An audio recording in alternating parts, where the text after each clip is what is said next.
When I was in high school, I had a really good friend who lived next door to a house that was always up for sale. People would move out in the middle of the night without a word, and it hadn't had the same owner for more than 6 months straight for a couple of years. One night we were really bored, and he suggested we go explore the house next door since it had sat empty for a while. The house itself is really unremarkable.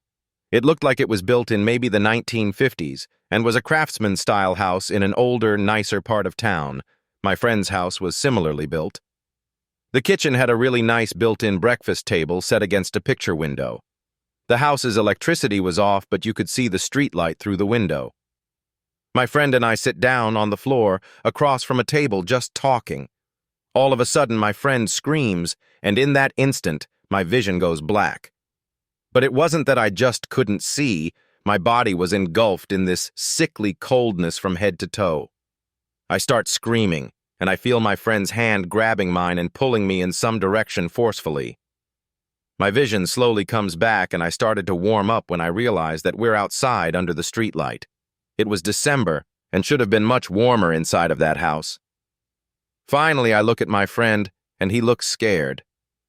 I'm really confused and kind of panicked myself, and finally ask him what happened.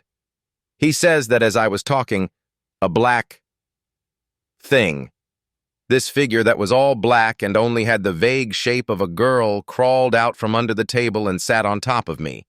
Apparently, I started groping around with my eyes wide open like I couldn't see, and he was so freaked out he pulled me out of the house. We're still friends and we bring it up every now and then, but the story itself never changes, and it still sends chills down my spine. To this day, I've never felt such blackness or coldness in my life. It was palpable, almost sticky.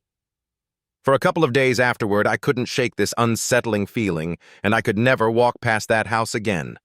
I'm scared to get out of bed now. Moral of the story: don't go into abandoned houses.